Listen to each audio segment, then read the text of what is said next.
कल हमने द्विआधारी संक्रिया के 4 प्रकारों के बारे में किया। द्विआधारी संक्रिया कहते किसे हैं? द्विआधारी संक्रिया के 4 प्रकार, जिसमें पहला प्रकार था हमारे पास क्रमभिन्न द्विआधारी संक्रिया, दूसरी थी साचर्य द्विआधारी संक्रिया और तीसरा था हमारे पास तत्समक अवयव द्विआधारी संक्रिया का तत्समक अवयव और चौथा था हमारे पास द्विआधारी संक्रिया के लिए प्रत्येक अवयव का प्रतिलोमी ज्ञात करना। ये 4 पार्ट किए थे हमने। आज हम उसी पार्ट को आगे लेके चल रहे हैं, जिसमें सबसे पहले एक तो आता है हमारे पास मॉड्यूलो। मॉड्यूलो को परिभाषित करेंगे हम। मॉड्यूलो जोड़ या गुणा के लिए मॉड्यूलो को परिभाषित किया जाता है। हम अगर किसी भी संख्या में जोड़ के नीचे n लगा दें तो ये n मॉड्यूलो पर है। अगर गुणा के नीचे n लगा दें तो ये गुणन मॉड्यूलो है, n गुणन मॉड्यूलो। अब मॉड्यूलो का मतलब क्या है, सबसे पहले वो समझते हैं। हमने रोज टाइम देखते हैं, टाइम में जैसे ही 12 बज जाते हैं, 12 के बाद में वापस काउंटिंग कहाँ से शुरू कर देते हैं? 1 2 3 4। कुछ ऐसे भी हैं स्टैंडर्ड मान जिसमें 13 14 15 16 भी लिए जाते हैं, लेकिन मोस्टली आपके पास जो घड़ी में देखोगे तो 1 से लेकर 12 तक है। 12 के बाद में फिर से गिनती जो शुरू हो जाती है 1 से शुरू हो जाती है। तो इसका मतलब घड़ी के अंदर हमारे पास मॉड्यूलो 12 है। यहाँ पर हम जब भी 12 के बाद में पढ़ेंगे तो 12 को घटा के ही बोलेंगे। ये नहीं कहते कि 24 के बाद में 25 पढ़ लिया हमने। एक दिन में 24 घंटे होते हैं, 24 घंटे के बाद में 25 नहीं पढ़ते हैं। अगर 12 के अनुसार मान के चलें तो 12 के बाद में 1 2 3 पढ़ने लग जाते हैं, फिर 12 होते ही 1 2 3 पढ़ने लग जाते हैं। अगर 24 का टाइम मान के चलें तो 24 के बाद में 1 2 3 पढ़ने लग जाते हैं वापस से, फिर 24 तक जाएगा, फिर 24 के बाद में फिर 1 2 3। इसका अर्थ ये है कि मॉड्यूलो का मतलब है कि उस संख्या से बड़ा या उसके बराबर मान नहीं प्राप्त होता। अगर उस संख्या से बड़ा या उसके बराबर मान प्राप्त हो रहा होता है तो हम उसको घटाकर लिखते हैं। अब घटाकर कैसे लिखते हैं? जैसे आपके पास +4 मॉड्यूलो आ जाए तो +4 मॉड्यूलो का मतलब है कि अगर किन्हीं दो संख्याओं का जोड़ 4 या 4 से बड़ा आ जाएगा तो 4 घटा के लिख बोलेंगे हम। जैसे अगर हमारे पास 3 + 2 आ जाए, हमें पता है 3 और 2 का जोड़ कितना होता है? 5। लेकिन 5 जो है वो 4 से बड़ा हो गया। अगर 5 4 से बड़ा है तो 5 में से 4 घटा के लिखेंगे, 1 आएगा उसका। यानी 3 + 4 मॉड्यूलो पर 2 का मान कितना होगा? 1। कुछ इसी प्रकार से जैसे हमारे पास 5 मॉड्यूलो ले लें और यहाँ पे आ जाए 3 + 4, तो 3 + 4 हमें पता है 7 होता है, लेकिन 5 मॉड्यूलो है। 5 मॉड्यूलो है तो इसका मतलब 7 में से 5 घटा के फिर लिखेंगे 2। इसको कुछ इस प्रकार से परिभाषित किया जाता है, a + n पर b, इसका मान a + b दिया जाता है यदि a + b का मान n से छोटा है, और a + b - n लिया जाता है यदि a + b का मान n से बड़ा या बराबर है। ये दो स्थितियां हमारे पास इसके अंदर मॉड्यूलो के अंदर परिभाषित की जाती हैं। जैसे 1 + 5 मॉड्यूलो पर 2 का मान 3 ही होगा, 2 + 5 मॉड्यूलो पर 2 का मान 4 ही होगा। 5 से बड़ा जब तक नहीं आएगा तब तक उतना ही रहेगा। जब 5 से बड़ा आ जाएगा तब हम उसमें से घटा के लिख देंगे। जैसे 3 + 4 किया था, 3 + 5 पर 2 जोड़ेंगे, 5 आता है, इसके बराबर आ गया, 5 घटा के बोलेंगे 0। ठीक है, ये मॉड्यूलो कहलाता है। गुणा के लिए जो नियम होता है उसके अंदर हम पहले गुणा करेंगे। अगर गुणा जो आ रहा है वो n से छोटा है तो a भी छोटा है n से लिखेंगे, और अगर ab बटे n का शेषफल लिखते हैं यदि a × b बड़ा या बराबर है n से। यहां शेषफल लिखा जाता है, भाग देने के बाद में जो उत्तर आ रहा है उसका शेषफल। जैसे 3 + 4 मॉड्यूलो पर 3 लें, गुणा 3 का, तो 3 × 3 कितना होता है? 9। 4 से बड़ा हो गया, 4 से बड़ा हो गया तो 4 का भाग देंगे पहले हम। 9 में 4 का भाग दीजिए। अगर 9 में 4 का भाग देते हैं, 4 दूनी 8, शेषफल कितना बचा? 1। उत्तर आएगा यहाँ 1। शेषफल जो बचेगा वो लिखा जाएगा इसमें। गुणन मॉडुलो कहते हैं। योग मॉडुलो में तो हम जो घटाने के बाद में बचता है उसको लिखते हैं और गुणा मॉडुलो में भाग देने के बाद में जो शेषफल बचेगा उसको लिखते हैं। जैसे ये आ जाए 3 4 मॉडुलो पर 2, 3 दूनी 6 होते हैं, 4 का भाग देंगे 2 शेषफल बचेगा। 3 गुना 4 मॉडुलो पर 1, 3 ही आएगा क्योंकि 4 से छोटा आ गया। अगर 4 से छोटा है तो वो का वो लिख दिया जाएगा, 4 से बड़ा आ जाएगा तो 4 का भाग चला जाएगा। इसे हम योग और गुणा के लिए मॉडुलो कहते हैं। फिर आती है हमारे पास संक्रिया सारणी। अब संक्रिया सारणी का क्या मतलब है कि अगर हमें कोई अवयव दे दिया जाए, मान लो Z4 दे दिया जाए 0 1 2 3 और +4 के लिए हमें संक्रिया सारणी बनानी है, तो +4 के लिए संक्रिया सारणी कुछ इस प्रकार से बनेगी। यहां हम +4 लिखेंगे, 0 1 2 3 लिखेंगे, यहाँ पे भी 0 1 2 3 लिखेंगे और इसके अंदर 0 में 0 जोड़ेंगे, 0 में 1, 0 में 2, 0 में 3, 1 में 0, 1 में 1, 1 में 2, 1 में 3। अब 1 में 3 जोड़ेंगे कितना बनता है? 4। अगर 4 बनता है तो 4 तो मॉडुलो था, मैंने पहले बताया था, या तो 4 या 4 से बड़ी संख्या आती है, 4 को घटा के लिखना है। अगर घटा के लिखेंगे 4 में से 4 घटाएंगे कितना बचेगा? 0 आएगा, नहीं 4 लिखेंगे, ये ध्यान रखना है।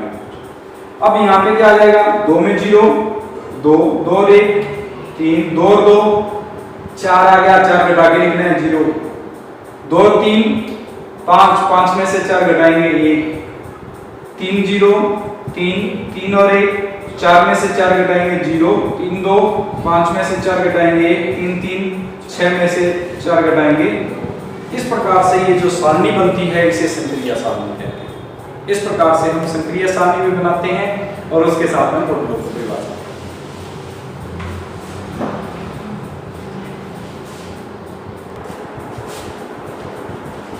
द्विआधारी संक्रिया पर आधारित कुछ सवालों को लेके चल रहे हैं, जिसमें सबसे पहला सवाल हम लेके चलते हैं कि निम्न में परिभाषित स्टार एक द्विआधारी संक्रिया है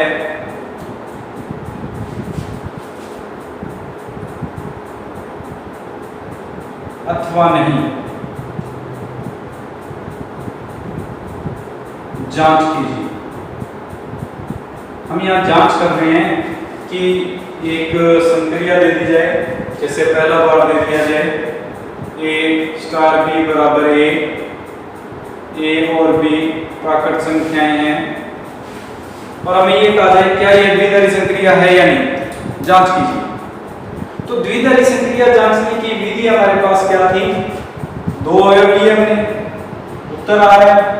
अगर ये उत्तर भी उसी समुच्चय का अवयव आता है तो द्विआधारी संक्रिया है, अन्यथा द्विआधारी संक्रिया नहीं है। तो यहाँ पे सिर्फ इतना ही जांच करनी है। अब आप देखो कोई भी 2 प्राकृत संख्या लेके चलो, इस संक्रिया में नियम क्या दिया हुआ है कि A स्टार B बराबर A, इसका मतलब जो पहला अवयव है वही आएगा और कुछ नहीं आएगा। पहला अवयव A दिया है तो A उत्तर आ रहा है, 2 दिया है तो 2 उत्तर आएगा। अगर 2 प्राकृत संख्याएं ले लें, मान लो 2 और 1, उत्तर 2 आएगा। 1 और 2 कर दें, उत्तर 1 आएगा। जो पहला अवयव है वही प्राप्त होगा। और पहला अवयव अगर प्राकृत संख्या है तो जो उसका उत्तर होगा वो भी एक प्राकृत संख्या ही प्राप्त होगी, अन्य समुच्चय से तो प्राप्त होगा नहीं। और अगर किन्हीं 2 प्राकृत संख्याओं का उत्तर भी एक संक्रिया लगाने पर प्राकृत संख्या प्राप्त होती है तो वह एक द्विआधारी संक्रिया होती है। तो हम यहाँ कहेंगे n स्टार एक द्विआधारी संक्रिया है। इसी प्रकार और कोई एग्जांपल ले लेते हैं, इसमें एक सवाल और ले लेते हैं इसी तरह। A स्टार B बराबर A प्लस B माइनस 3। अब हमें पता है कि A और B जो है वो दोनों परिभाषित है हमारे पास प्राकृत संख्याओं से।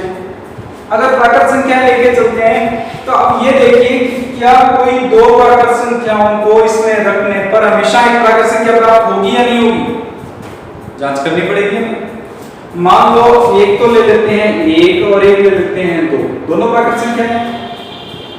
अगर 1 और 2 के लिए संक्रिया लगाएं तो a की जगह 1 रख दिया जाएगा और b की जगह क्या रख दिया जाएगा 2। 1 + 2 - 3, जो उत्तर आया वो कितना आया 0। क्या 0 एक प्राकृत संख्या है? नहीं है, क्योंकि प्राकृत संख्या हमेशा किससे शुरू होती है 1 से शुरू होती है। यहाँ 0 आ रहा है जो कि प्राकृत संख्या नहीं है। अगर प्राकृत संख्या नहीं है तो ये थे संक्रिया लगाई, उत्तर जो है वो प्राकृत संख्या का नहीं आ रहा, अतः द्विआधारी संक्रिया नहीं। बाकी अवयवों के लिए हो सकता है बन जाए, मैं 2 और 3 लेता बन जाता, 4 5 लेता बन जाता, कोई और प्राकृत संख्या लेता बन जाता, लेकिन एक ऐसी संख्या आ रही थी, एक युग्म ऐसा आ रहा था जिसमें ये प्राकृत संख्या नहीं बन रही थी, इसलिए इसे हम क्या कहेंगे द्विआधारी संक्रिया नहीं है। तो यहाँ पे लिखेंगे अतः n स्टार द्विआधारी संक्रिया नहीं है। यहां पे ये हमें कारण भी लिखना है, कारण हमने ये लिख दिया एक एग्जाम्पल में। जैसे इसी में हमारे पास आ जाए a स्टार b बराबर a माइनस b,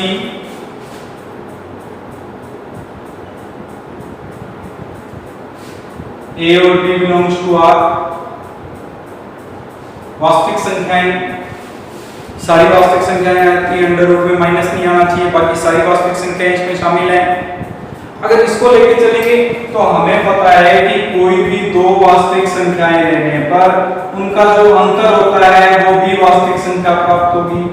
अगर उनका घटाव करने पर एक वास्तविक संख्या प्राप्त होगी तो इसका मतलब a स्टार b का जो उत्तर आएगा वो भी एक वास्तविक संख्या प्राप्त होगी। अतः r और स्टार जो है वो एक द्विआधारी संक्रिया है। इस प्रकार से हम द्विआधारी संक्रिया है या नहीं है वो पहचान करेंगे।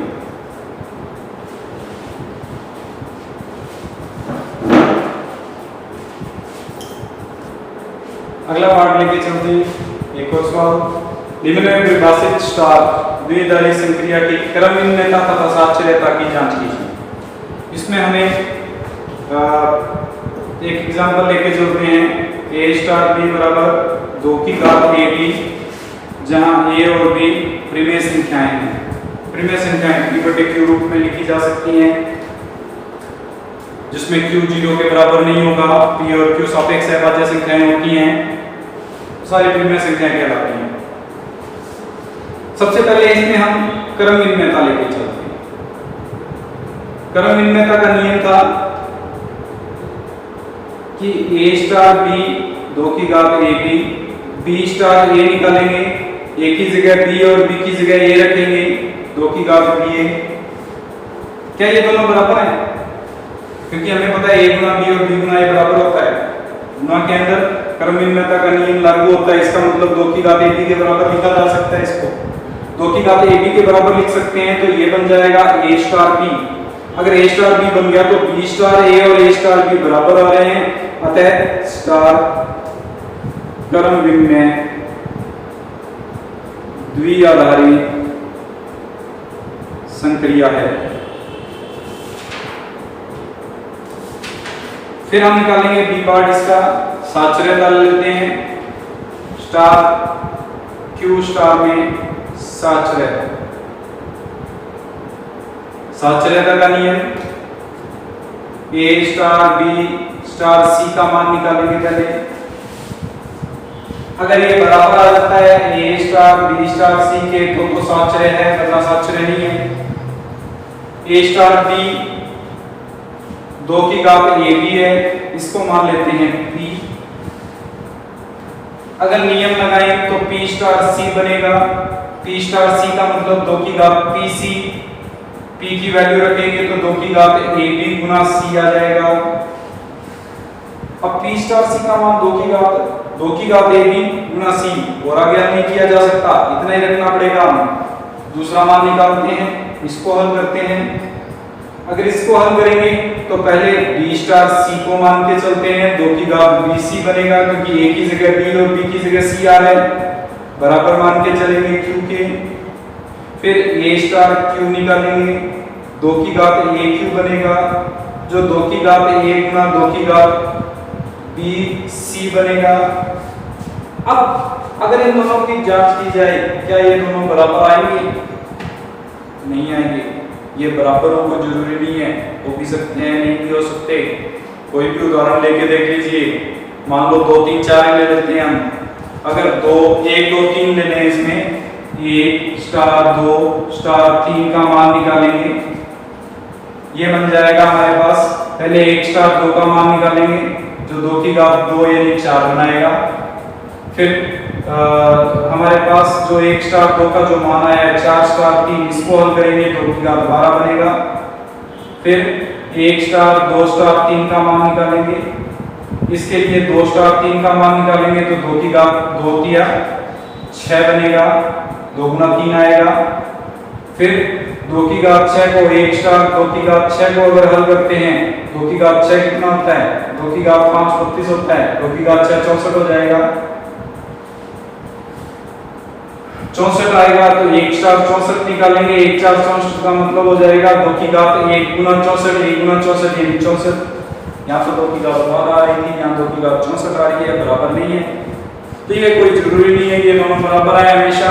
अगर बराबर नहीं है तो आप लिखोगे कि ए स्टार बी स्टार सी जो है वो बराबर नहीं है बी ए स्टार बी स्टार सी के, अतः संक्रिया जो है स्टार साचर्य नहीं है। हमें 2 ही पार्ट निकालने थे, कर्मिन में और साचर्य। कर्मिन में है ये, लेकिन साचर्य नहीं है।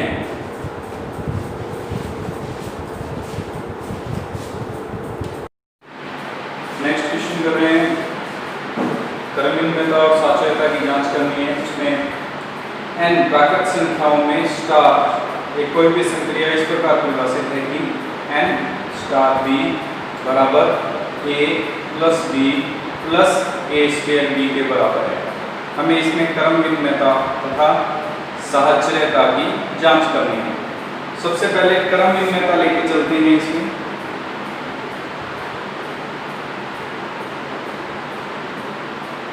क्रमविन्य में a स्टार b का मान a plus b plus a square b, b star a का मान a की जगह b रखना है, b की जगह a रखना है, ये बन जाएगा b स्क्वायर a के बराबर।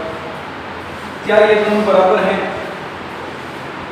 यहाँ इसको हम इस रूप में तो लिख सकते हैं a प्लस b, लेकिन ये जो पार्ट बनेगा वो a b स्क्वायर बनेगा, a स्क्वायर b नहीं बनेगा। यहाँ ये दोनों मान बराबर नहीं आ रहे हैं।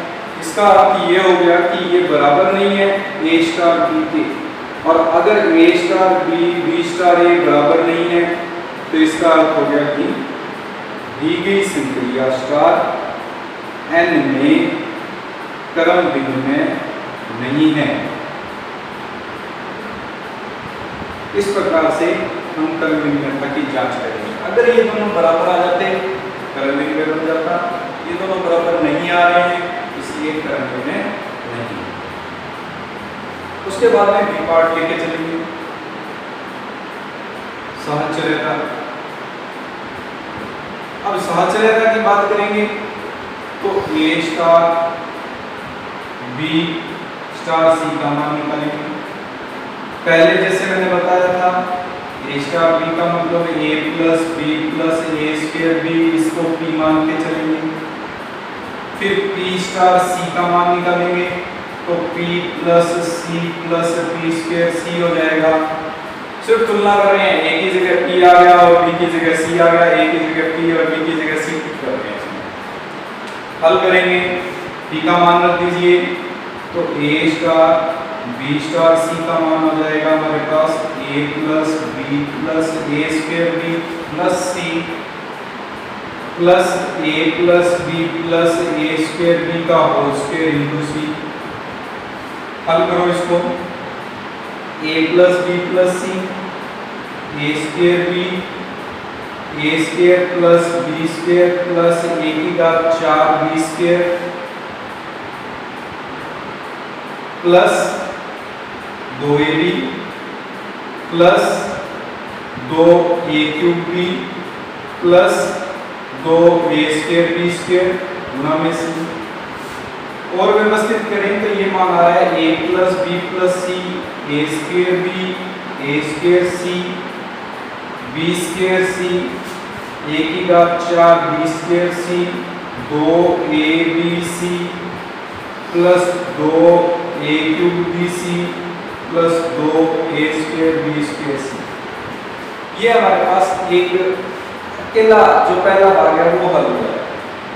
अब हम दूसरा भाग हल करते हैं। दूसरे भाग के अनुसार हमें क्या करना है, इसमें a star b star c का मान याद करना है। b स्टार c क्या होगा, b plus c plus b square c, जिसको हम मान के चलेंगे q। अगर इसको हल करते हैं तो ये बन जाएगा a स्टार q बराबर a स्टार q का मतलब a plus q plus a square q। हल करेंगे तो a plus B plus C plus B square C plus A square into B plus C plus B square C. और हल करें तो a plus B plus C B square C A square B A square C plus A square B square C आएगा। अगर हम जांच करें तो क्या ये दोनों बराबर आ रहे हैं? नहीं, इसीलिए आगे में बराबर नहीं हो सकते, क्योंकि इसमें पदों की संख्या हमारे पास ज्यादा है, उसमें पदों की संख्या कम है, बराबर हो ही नहीं सकते। अगर बराबर नहीं हो सकते तो इसका मतलब हो गया कि a star b star c जो है वो बराबर नहीं है a star b star c के, अतः यह साचर्य भी नहीं है, स्टार साचर्य नहीं है। इस प्रकार से हमें कर्मनिर्णयता और साचर्यता की जांच करनी है। एक और क्वेश्चन सवाल लेके चलते हैं। इसमें स्टार एक द्विआधारी संक्रिया दी हुई है हमें, जो परिमेय संख्याओं में परिभाषित है, खुद में परिभाषित है। a स्टार b बराबर दिया हुआ है ab प्लस a। हमें क्रमविनिमयता और साचर्यता की जांच करनी है। सबसे पहले क्रमविनिमयता नियमानुसार a स्टार b हमें दिया हुआ है ab plus a, b star a का मान निकालेंगे, a की जगह b और b की जगह 1 रख देंगे। अगर इसको हल करें ab प्लस 1 के बराबर होगा, अर्थात a स्टार b बराबर है, अतः दिया गया फलन या दी गई संक्रिया जो है स्टार वह क्रमविनिमय है।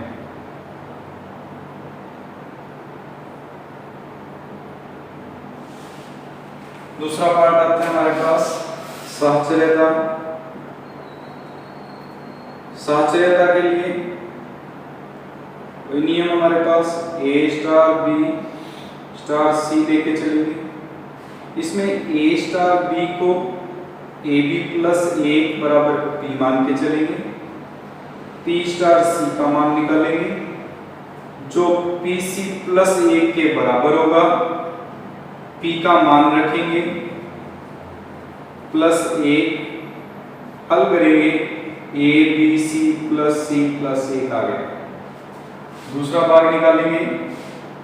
दूसरे भाग के अनुसार a star b star c निकालेंगे। अब की बार इसको हल करने के लिए b star c bc plus 1 इसको q मान लेते हैं, a स्टार q बनेगा जो a क्यूब प्लस 1 के बराबर होगा, q का मान bc प्लस 1 रखेंगे, हल करेंगे abc प्लस 1 आ जाएगा। ये और ये भाग अगर तुलना करें abc प्लस 1 तो आ रहा है, लेकिन इधर c आ रहा है उधर a आ रहा है, दोनों बराबर नहीं है। अगर दोनों बराबर नहीं है तो इसका मतलब a star b star c बराबर नहीं है, a star b star c के स्टार साचर्य नहीं है, तत्समक है, किंतु साचर्यता की कंडीशन को लागू नहीं करता है। अगला सवाल ले रहे हैं, निम्न में परिभाषित स्टार द्विआधारी संक्रिया की क्रमविनिमयता साचर्यता की जांच कीजिए तथा तत्समक अवयव का प्रतिलोम भी ज्ञात कीजिए। अब हमें तत्समक अवयव प्रतिलोम भी निकालना है, क्रमनिर्णयता और साचर्यता की भी जांच करनी है। यानी पहले वाले जो 2 सवाल किए थे हमने उसके अनुसार क्रमनिर्णयता और साचर्यता भी जांच करेंगे और आगे 2 टॉपिक और करवाए थे, प्रतिलोमी और तत्समक, वो भी याद करनी है। तो सबसे पहला टॉपिक लेके चलते हैं इसमें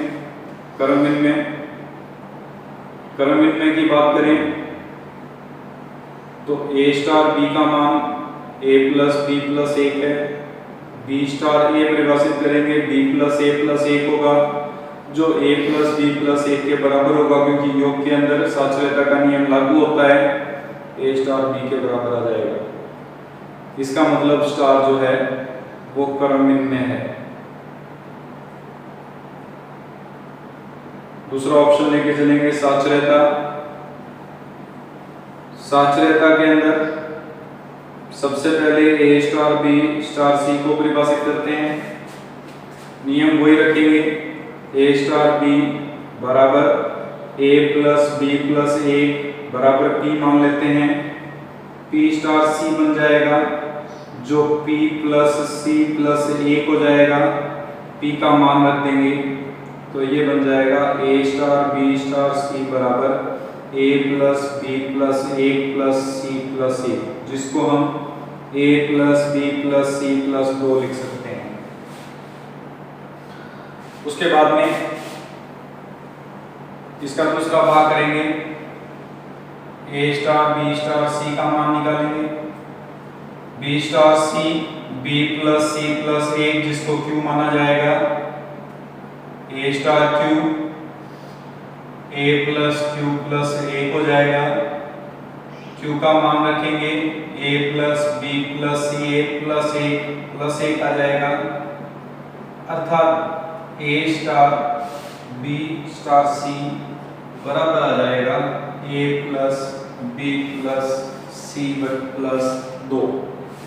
तुलना करें, दोनों बराबर आ रहे हैं, अगर दोनों बराबर आ रहे हैं तो इसका मतलब हो गया कि a star b star c बराबर है a star b star c के स्टार साचर्य है।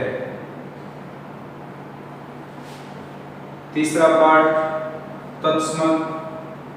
तत्समक के लिए हमने किया था a स्टार e बराबर a बराबर e स्टार a, e का मान ज्ञात करते हैं, निश्चित मान प्राप्त होता है तो साचर्य है, निश्चित मान नहीं प्राप्त होता है तो साचर्य नहीं है। हल करेंगे, a स्टार e को लेके चलते हैं बराबर a स्टार e का मतलब a प्लस e प्लस 1 बराबर a से 1 कट जाएगा, e का मान आ गया -1 जो एक निश्चित मान आ रहा है, इसलिए स्टार के लिए तत्समक -1 है। अब हम देख सकते हैं इसने पूर्णांकों में परिभाषित किया था, पूर्णांकों में -1 शामिल होता है, अतः तत्समक विद्यमान है। अगर यहाँ प्राकृत संख्याएं ले लेता तो प्राकृत संख्या में -1 नहीं होता, -1 नहीं होता तो तत्समक विद्यमान नहीं था।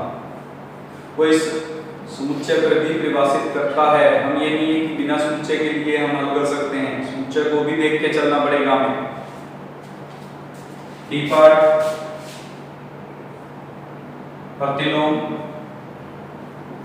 प्रतिलोम या इनवर्स निकालने के लिए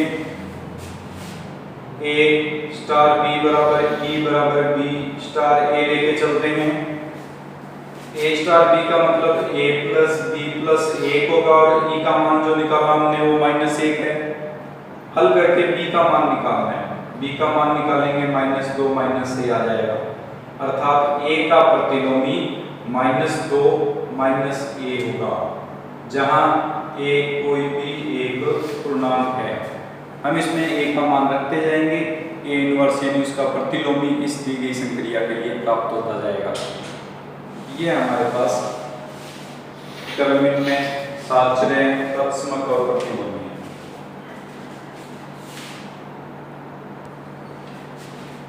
अगला क्वेश्चन है, समुच्चय R0 में 4 फलन नीचे दिए गए अनुसार परिभाषित है, f1 f2 f3 f4 हमें इन चारों फलनों के शुद्ध संक्रिया के लिए यानी शुद्ध फलन जो हमने किया था उसके लिए संक्रिया सारणी बनानी है और साथ में तत्समक तथा प्रत्येक अवयव का प्रतिलोम भी ज्ञात करना है।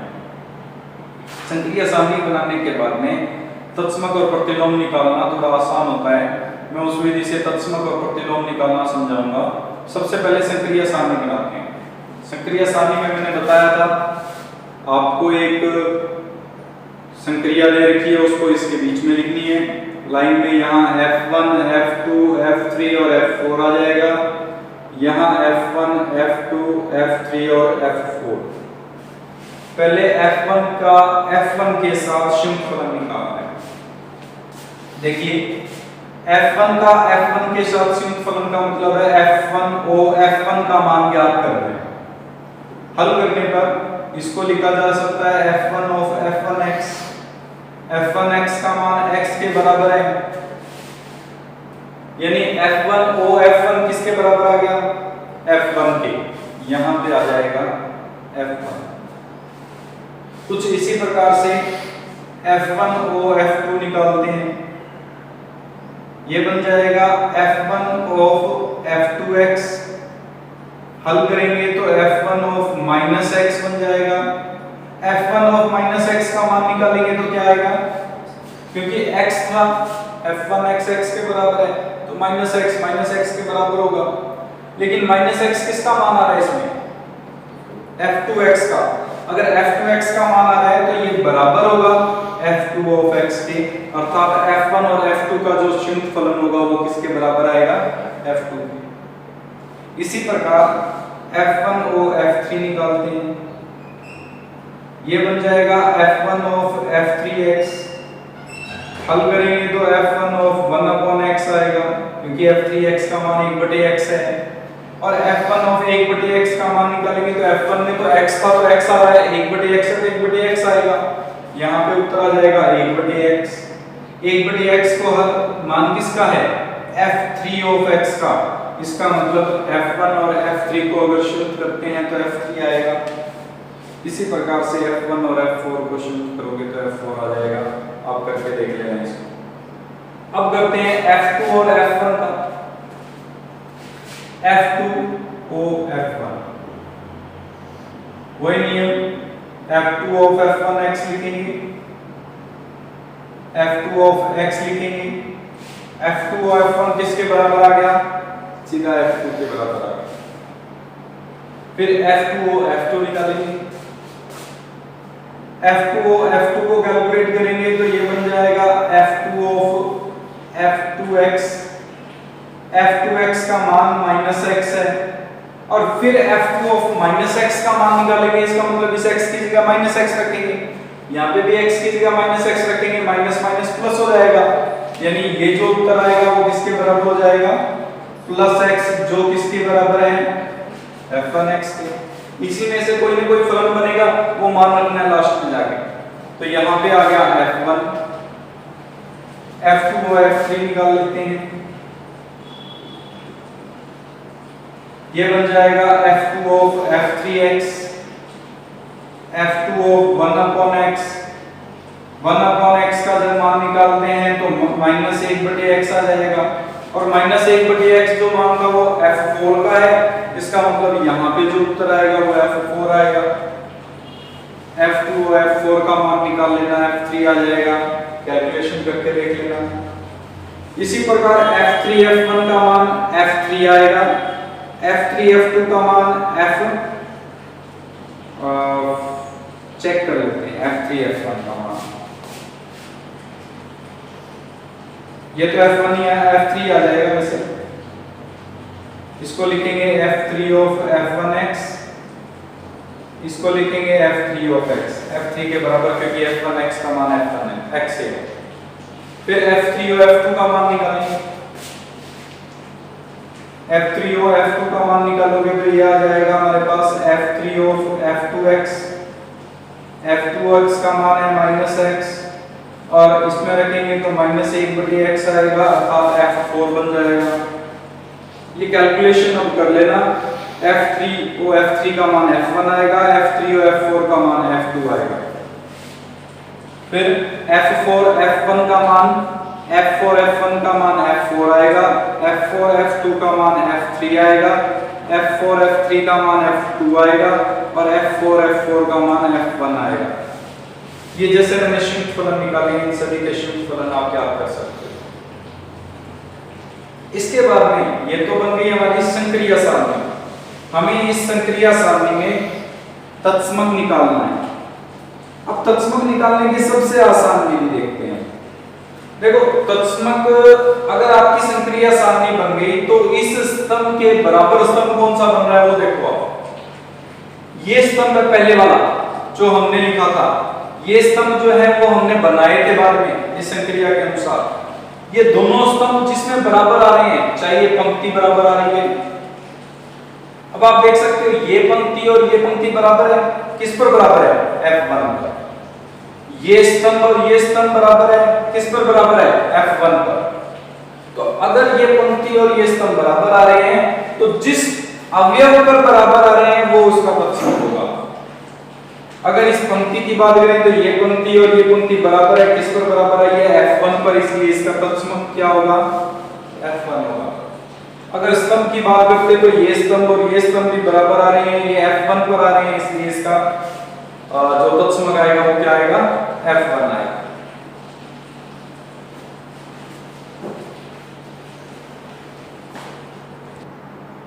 प्रतिलोम क्या करते हैं? प्रत्येक अवयव का प्रतिलोम अलग अलग होगा, मैंने बताया था। हम सबसे पहले इसमें जांच करते हैं। देखो प्रतिलोम अगर संक्रिया सारणी बन जाती है तो उससे बड़ी आसानी से देखा जा सकता है। जिस भी अवयव का प्रतिलोम निकाल रहे हो उस पंक्ति में तत्समक कहां पे आता है वो जांच कर लीजिए। मैंने F1 का प्रतिलोम निकालना है तो F1 तत्समक था, F1 कहां पे आ रहा है? F1 पर। F2 में F1 किस पर आ रहा है? F2 पर। F3 में F1 किस पर आ रहा है? F3 पर। F4 में F4 पर। तो ये ही इसके प्रतिलोम होंगे, अर्थात F1 का प्रतिलोमी F1, F2 का प्रतिलोमी F2, F3 का प्रतिलोमी F3 और F4 का प्रतिलोमी F4 है। हमें संक्रिया सारणी में जिस भी अवयव का प्रतिलोम ज्ञात करना है उसकी सीध में तत्समक कहां पे आता है वो देखना है बस। इसकी सीध में तत्समक F2 पर आ रहा है, F2 का प्रतिलोमी F2 है। जिस भी अवयव का प्रतिलोमी निकालना है उसकी सीध में तत्समक कहां पे आता है वो जांच कर लीजिए, वो उसका प्रतिलोम।